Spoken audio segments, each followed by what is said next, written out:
Hola, buenos días.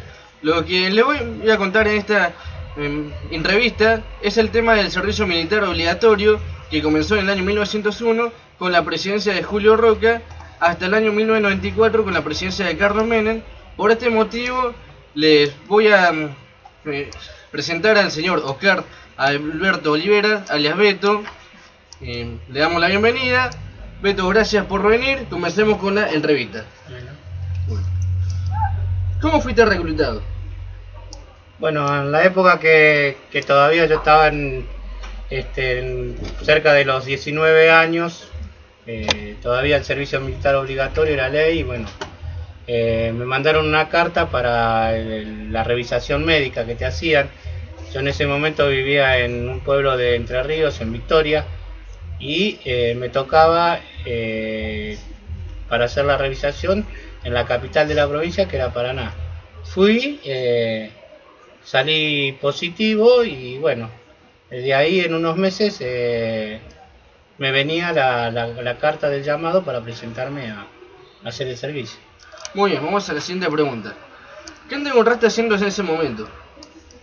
¿Qué me encontraba haciendo yo? Estuve casi 10 años en un asilo escuela donde enseñaban música. Yo soy músico de banda. Y cuando me recibí, estuve trabajando más o menos un año como músico en la banda municipal.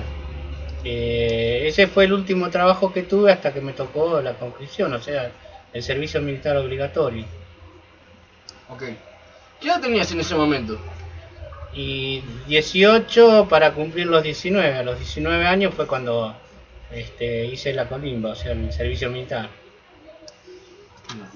¿Cuál fue tu relación al ser reclutado? Mi relación, o sea, vos en ese momento, cuando era obligatorio el servicio, no tenías relación. Vos ibas y a lo sumo encontrabas a algún conocido de tu pueblo, y bueno, era todo nuevo, uno no sabía, iba con miedo, con nervios. En ese momento estábamos bajo un gobierno de facto, un gobierno militar. Todas las cosas que escuchábamos eran muy habladas en bajito. Y bueno, las experiencias de mi hermano, que había hecho 2 años antes que yo, de mis primos que habían hecho la colimba también, te la pintaban como que te la pasás mal, que ella en la jerga militar te dicen bailar, que es los ejercicios que te hacen hacer, le llaman bailar, o sea, te están bailando en la plaza de armas, en el lugar, en el playón donde te reunían antes de comer o antes de dormir, y te contaban todas las experiencias de los, ¿cómo se llama?, ensayos de combate, del polígono, de tiro, y todo lo demás que puede ocurrir en un lugar donde, imagínate, hay 400, 500 soldados reunidos por compañía, y son 2 o 3 compañías. A donde estuve yo, por lo menos había 2.500 soldados, divididos en 3 compañías. Así que imagínate toda la clase de historias y de anécdotas que tenés para contar, ¿no? Sí. Eso fue la relación más o menos que se empieza ahí, porque en realidad vas sin relación, no conoces a nadie. Sí. ¿Estás de acuerdo con este tipo de reclutamiento obligatorio? Mirá, en ese momento nosotros veníamos de una cultura que a vos te imponían lo que la sociedad hasta ese momento creía que era que se tenía que hacer. Yo siempre digo que yo no avalo para nada lo que cierta gente o la cúpula de los militares en Argentina hicieron con Argentina. O sea, la cantidad de muertes que hicieron injustas, o sea, los chicos desaparecidos. Pero nosotros vivíamos otra realidad, que es lo que vos rescatás. O sea, hay cosas que uno, en todas las experiencias de la vida, y eso fue una experiencia también, se rescatan cosas buenas y cosas malas. No todo es malo. O sea, nosotros como argentinos tenemos la costumbre de que si algo, todo o es malo o es bueno. A mí por lo menos me tocó vivir cosas que a mí me dejaron aprendizaje. Yo la hice en Paraná y Paraná era en la Fuerza Aérea era la base más grande que había, y venían chicos del norte de nuestro país, del noreste, que sería toda la parte de Formosa, Chaco, Misiones, que venían del medio del monte y no sabían leer y escribir. Yo, desde que ingresé hasta que me fui de baja en diciembre, yo ingresé en febrero y me fui en diciembre del 79, yo tuve 3 tareas. Una fue músico en la banda. Después, cuando se casó el Furriel, que es el oficinista que tiene cada compañía de soldados, como yo era letrista también, me trasladaron para hacer todos los diplomas de baja. Como hacían letra gótica, necesitaban que alguien que llenara los ¿cómo se llama? Los diplomas con letra gótica. Me pasaron a mí, pasé a ser de la banda músico a estar en la oficina de la compañía, y aparte a la tarde en los ratos libres tenía que enseñarle a chicos analfabetos a leer y escribir. Y conmigo salieron 100 chicos sabiendo leer y escribir. O sea, yo me llevé esa experiencia buena del servicio militar. ¿Mala? Y no, porque todo lo que es como estar en un lugar donde te tienen que enseñar táctica, te tienen que enseñar a defender a la patria. O sea, yo lo hubiera hecho, o sea, con conciencia de argentino y que quiero a mi país, lo hubiera hecho todos. Creo que los pibes que estaban ahí, salvo alguno que no quisiera para nada, pero salvo todo, hubiéramos hecho el servicio igual, sabiendo que era para defender a nuestro país, lejos de lo que pasaba en la calle, en el país, con lo que hacían las cúpulas militares, ¿no? Con aquellos que tenemos que seguir órdenes. Yo era el último soldado y después siguen, ¿no? Pero muchos tenían que recibir, acatar las órdenes. Pero esa fue mi experiencia de vida. Yo rescato eso.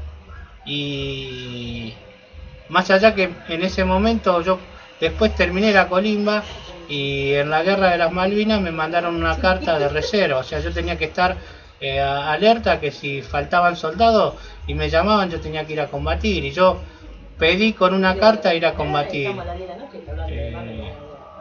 ¿Y por qué? Porque me daba bronca que ya nos hubieran usurpado las islas en tiempo de la colonia, del colonialismo en América Latina, y que encima vinieran a querer, porque había amenazas sobre todo el país. Hay mucha gente que no recuerda, pero enfrente del puerto de Buenos Aires había submarinos nucleares listos para aniquilarnos, ¿no? Y yo tenía bronca. En ese momento, como argentino, hubiera ido por más que hubieran estado o no los militares. Después, lo que se tramó atrás de la guerra, eso es otro cuento para otra entrevista. Pero para mí fue buena.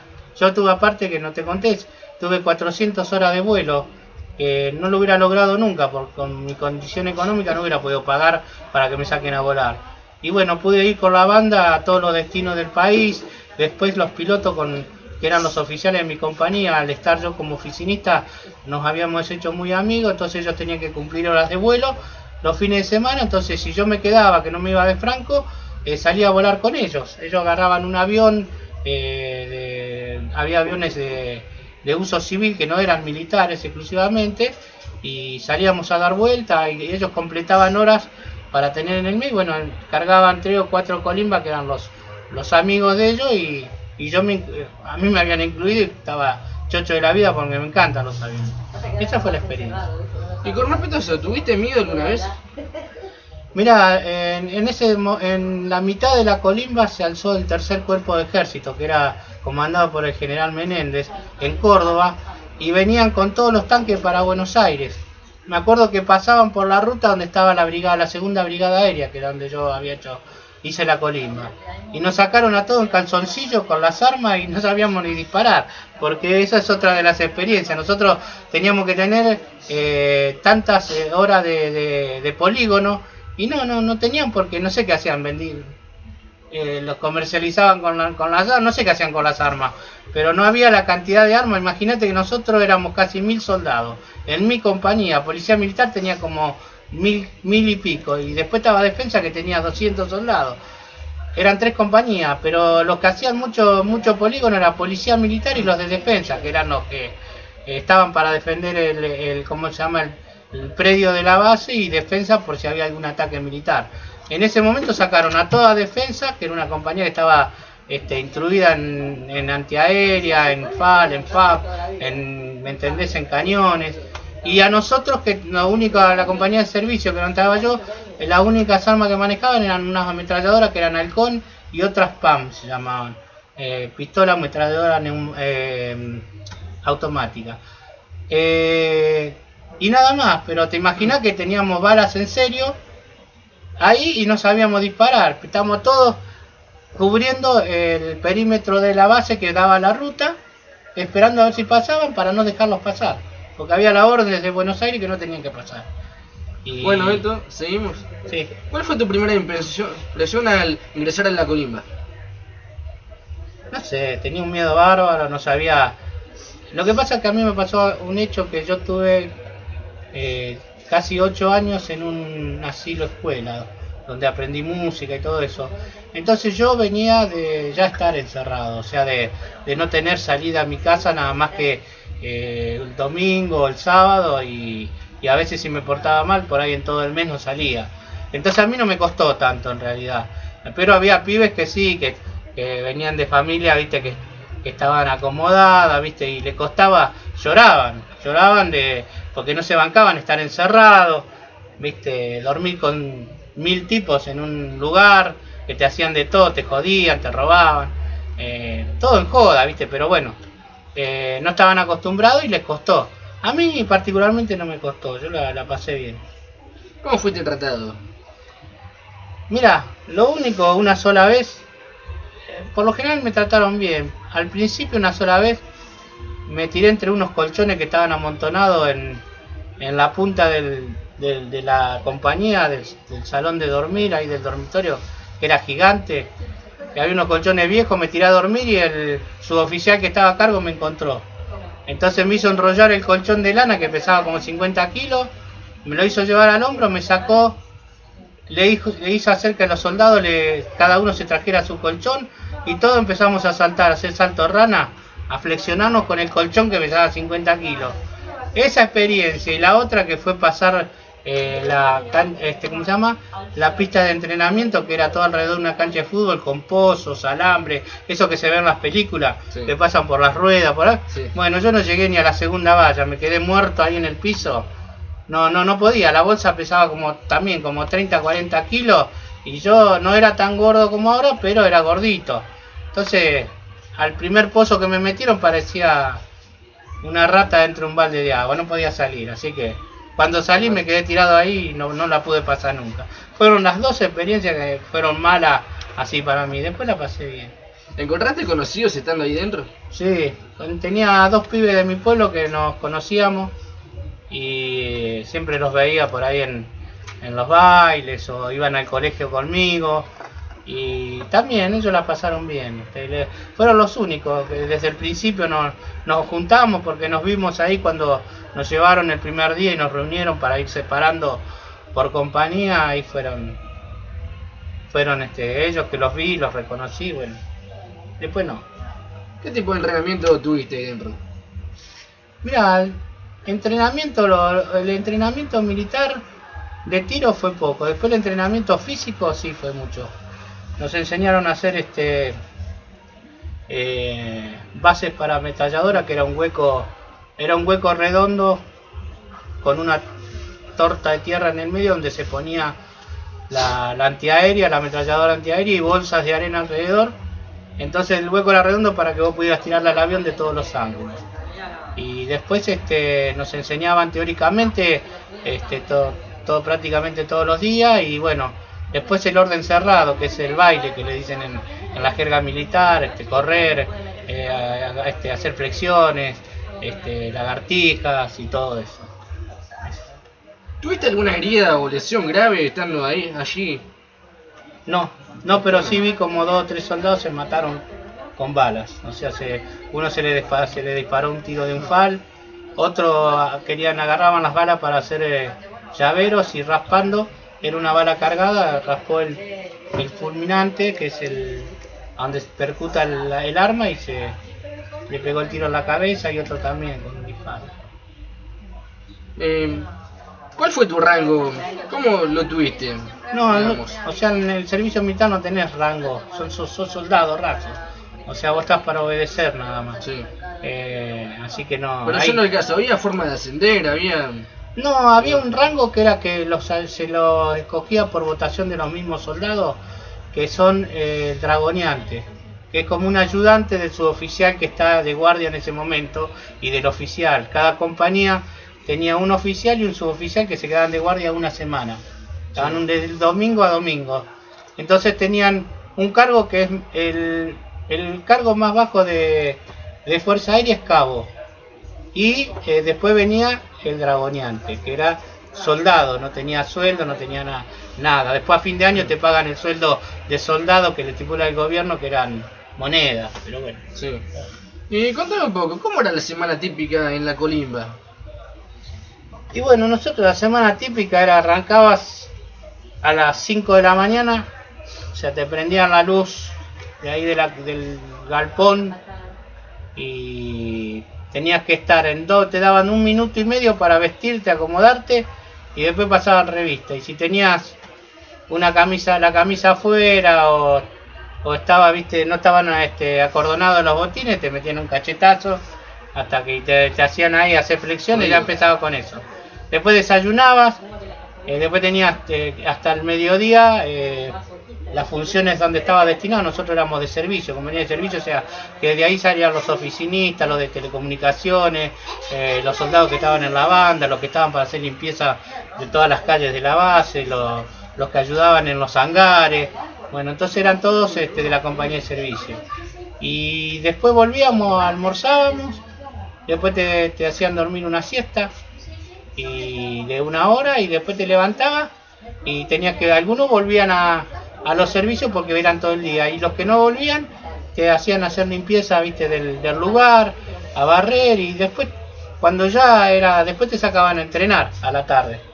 A la mañana me había olvidado, tenías 1 hora de entrenamiento y a la tarde tenías 4 horas más o menos, que era desde las 3 de la tarde hasta las 7 de la tarde, más o menos entrenaba y tenía toda la teoría sobre entrenamiento militar. Y después, bueno, venía la leche, tomar la merienda y después te daban tiempo para asearte, bañarte, afeitarte y te preparaban para la cena. Después de la cena te permitían ver televisión, alguna película o tener, viste, por ahí fogones. Los fines de semana que no había casi soldados porque se iban de franco, hacían fogones, escuchaban música, viste. ¿Qué tipo de baile recibieron donde estando allí? Sí, se llamaba orden cerrado. Son disciplinas físicas que algunas son de bastante extremo, por lo menos a veces te sacaban después de comer. Entonces apenas salías vomitabas, o sea, todos vomitaban. Pero te lo hacían psicológicamente, para que vos estuvieras preparado psicológicamente para un tiempo de ataque, de guerra, de que si tenías que salir mientras estabas comiendo a luchar y correr, lo tenías que hacer. Entonces eso te lo hacían 1 o 2 veces al mes, y después eran todo carreras, cuerpo tierra, arrastrarse, meterte al agua. O sea, por la base cruzaba un arroyo y te hacían meter en invierno, ponele con el rifle a cuerpo tierra, cruzar el arroyo así como ibas.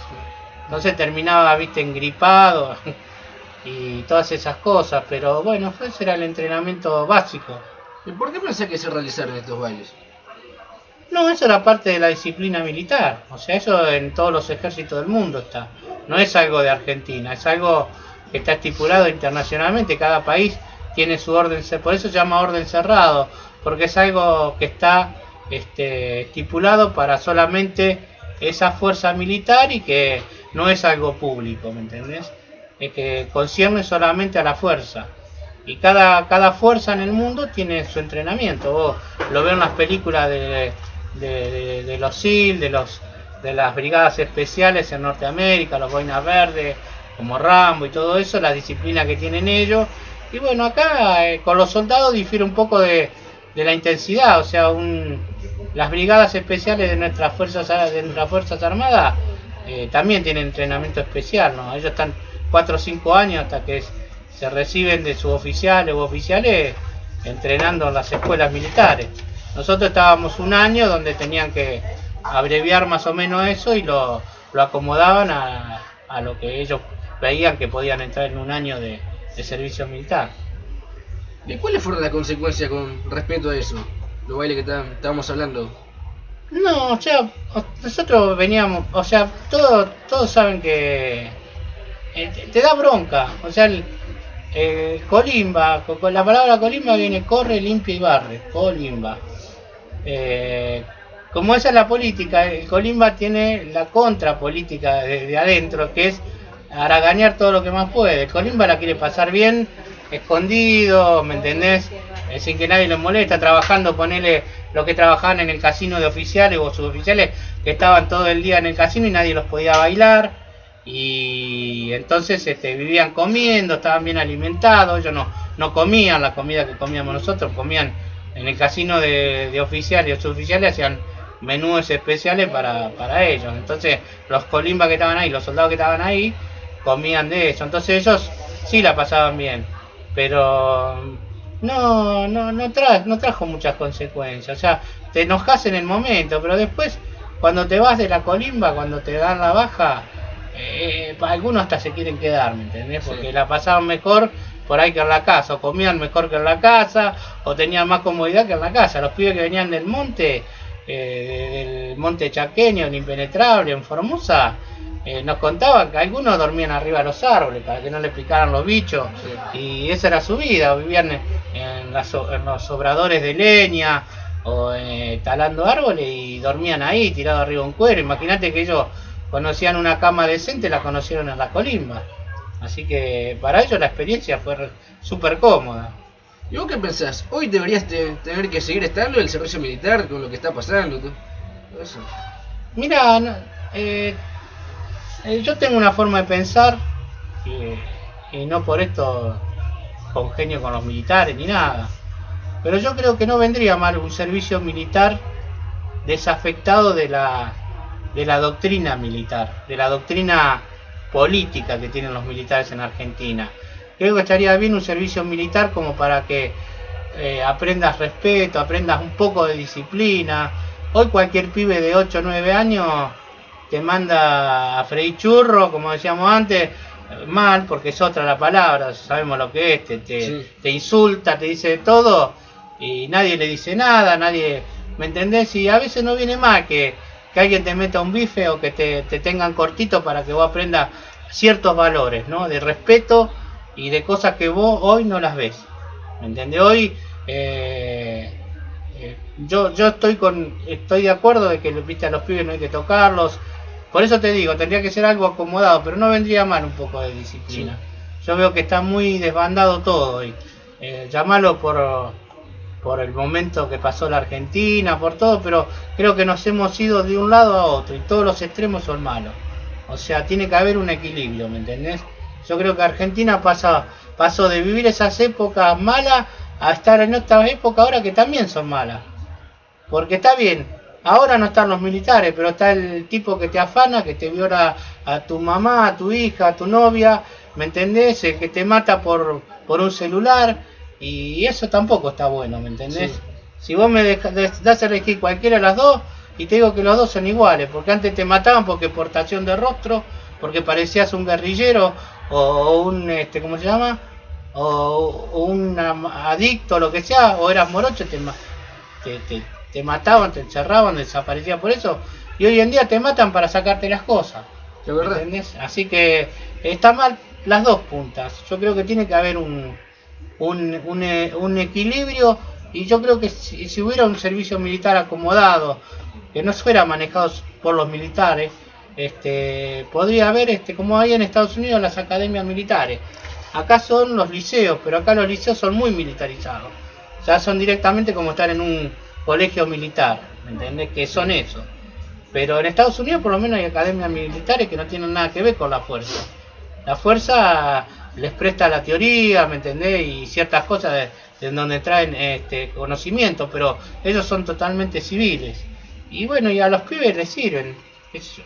¿Me contarías un poco en el tema ese de la cantimplora, que no se podía decir así, porque era un término que se usaba en Era los un ingleses? término yanqui y no tenía nada que ver con el equipo de combate de ese momento. O sea, la cantimplora venía de las películas, los cowboys, los vaqueros norteamericanos, para cruzar los desiertos, arriar el ganado, llevaban un recipiente que le decían cantimplora, que era redondo, por lo general estaba hecho de un tipo de lona revestido en cuero, y lo usaban para cruzar las grandes extensiones y llevar agua.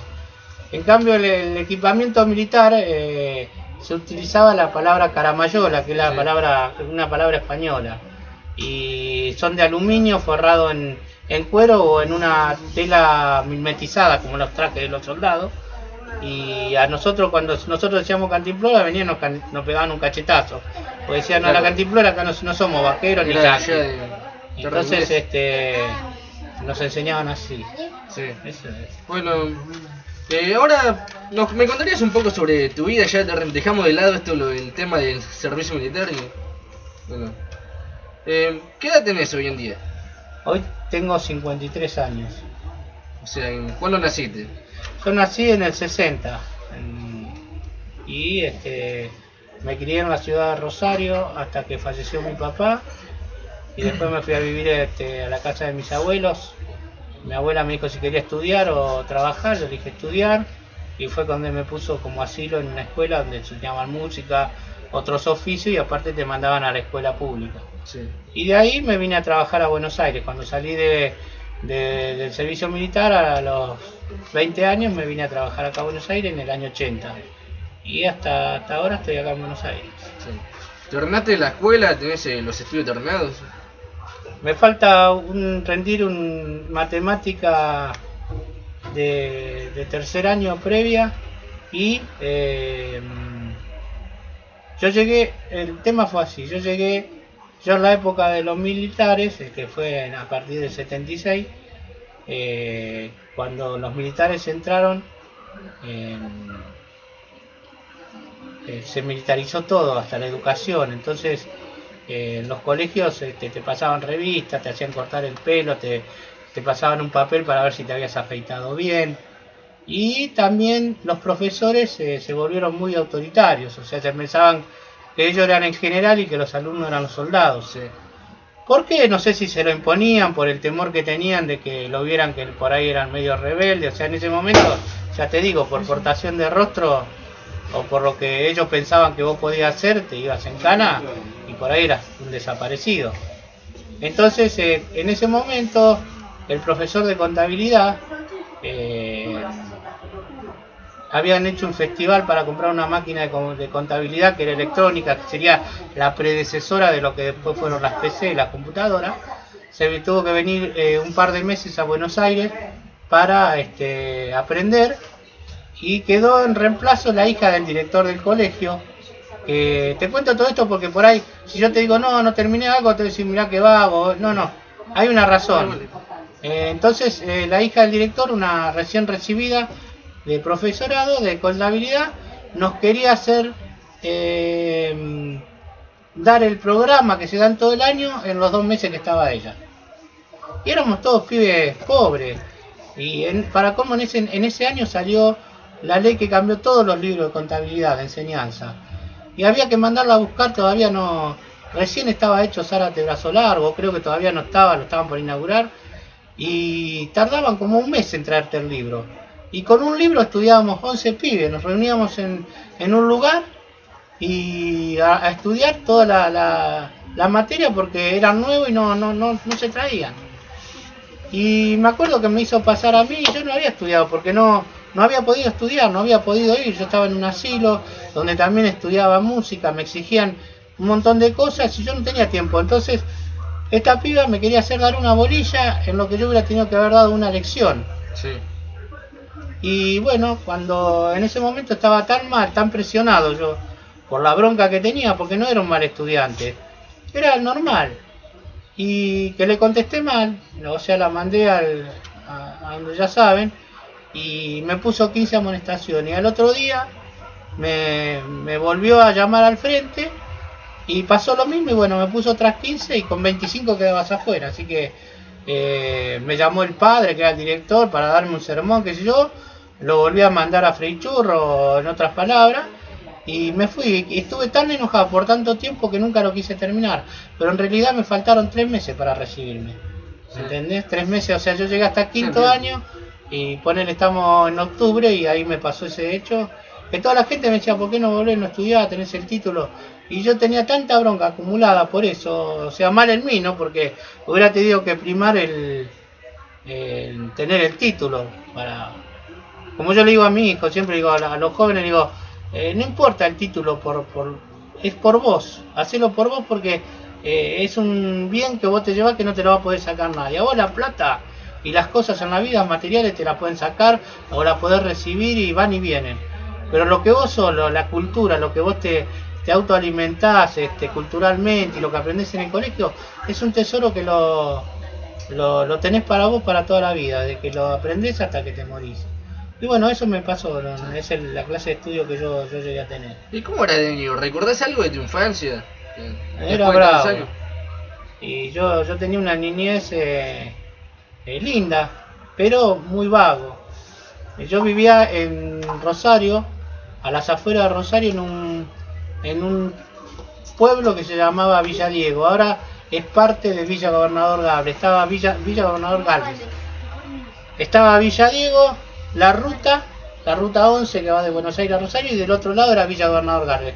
Ahora es todo Villa Gobernador Galvez. Sí. Y a 3 cuadras tenía la estación de trenes, que era una estación de almacenamiento de vagones y talleres ferroviarios. Era enorme, gigante.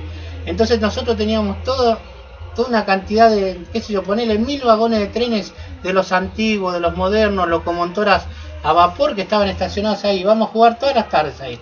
Era como tener un parque de diversiones a nuestro antojo. Entonces de ahí pegado a eso había un monte grande donde íbamos a cazar pajaritos. Después estaba un arroyo que era el arroyo Saladillo, que desembocaba en el Paraná, donde íbamos a pescar. O sea, tuve la infancia muy buena, hasta que falleció mi papá y me tocó la otra etapa. ¿Y vos qué planeas hacer de adulto cuando ya crees que seas grande? Porque todos tenemos un sueño, ¿viste cómo es la cosa hoy en día? Claro, mira, ahora planeo ser un buen discapacitado, como verán. No pueden ver la pierna que la tengo cortada, pero no, ya lo que tuve que recibir, creo que lo recibí. O sea, tengo 53 años y lo que espero ahora es simplemente ver que mis hijos estén bien, que aprendan, que dentro de todo lo posible tengan lo que yo no tuve, que puedan ser buenas personas y que continúen bien como familia. O sea, que continúen su vida bien. O sea, yo quiero que mi hijo estudie lo que él quiere, mi hijo chiquito quiere ser mecánico, bueno, que estudie lo mejor de la mecánica, que, ¿me entendés? Que gane plata, sí. Lo que yo no pude hacer porque, bueno, la vida me empujó por un montón de cosas que yo no te conté porque no era para eso la entrevista, pero bueno, que sea mejor que yo, bueno, mejor persona que yo. Eso es lo que espero a esta altura de mi vida. Y después tenemos proyectos con mi señora de hacer un montón de cosas, terminar mi casa, que no la tengo terminada, y cosas así. O sea, yo quiero trabajar hasta los 55 años en lo que pueda, como pueda, y después dedicarme a estar con mis amigos. ¿Y de chico trabajás vos? Sí, yo estuve laburando desde los 10 años. O sea, cuando yo entré en el asilo escuela, me levantaban a las 5 de la mañana y tenía que ir a baldear una parte y limpiar todos los días una parte, y trabajaba todo el día. Tenían una quinta que era para abastecer al colegio, tenía que ir a puntear tierra. Cuando me iba de Franco a la casa de mi abuela era una chacra, tenía que puntear tierra a mano, no usaban arado. Sí. Y con mis primos que vivíamos en la casa de mi abuela teníamos que trabajar, y después cuando vine a Buenos Aires trabajé, desde que vine trabajé. O sea que nunca tuve ni parte de mi infancia y mi adolescencia, que por lo general los chicos la tienen para estudiar, para ganar ese tiempo. Bueno, yo no la tuve, ¿me entendés? Tuve que trabajar y conozco desde chiquito el trabajo. Y bueno, Sí, trabajé desde chiquito. Sí, claro. ¿Y cuál era tu forma de divertirte en ese momento? Y lo que pasa es que estamos hablando, o sea, para las generaciones de ahora lo que yo puedo contar serían antigüedades. Lo que pasa es que no había... Imagínate que cuando... Yo le contaba el otro día a un amigo que yo tenía una tía sola que mi viejo laburaba. Tenía que mantener mi casa y mantener a la madre de él. Y dos hermanos que tenía, que eran alcohólicos, entonces que el único que le podía pagar era mi papá y otro tío, otro hermano, que le pagaban el alquiler y todo. Entonces no le quedaba plata para mucho más. Y en ese momento un juguete era como tener hoy en día un fitito para un chico, ¿me entendés? Porque los alcances económicos eran muy difíciles, por lo menos en la zona donde yo vivía. Entonces los juguetes típicos de nosotros eran, con las latitas de sardinas hacíamos camioncitos, y tenía una tía que era la única que me regalaba en el día de mi cumpleaños un juguete importante, y con ese juguete importante tenía que durar hasta el año que viene, sí, hasta mi otro cumpleaños. Y después los otros eran las bolitas, los barriletes, que lo hacíamos con papel de diario, no teníamos ni para comprar papel de barrilete, imagínate. ¿Cómo se llama? Los yoyos. Yo decía que, también hablando con este amigo, que somos más o menos una generación antes, soy yo que él, pero vivimos más o menos que yo jamás pude tener en mi mano un yo Russell. Era para los millonarios, el Mecano, mis ladrillos, era para gente de guita, no era. Nosotros a lo sumo nos regalaban un auto de plástico que apenas lo apoyaba se destrozaba, ¿no? Y bueno, entonces nos divertíamos con otra cosa, venían las figuritas, había figuritas de chapa, figuritas de jugadores, trompos, el trompo, bueno, yo era campeón de trompos, de jugar trompo siempre tenía 5 o 6 trompos, viste, que me ganaba. Y después todo lo demás que te dije, salir a cazar pajaritos, a andar por los trenes, a ir al arroyo, otra infancia, viste, los pibes hoy tienen más todo al alcance de la mano.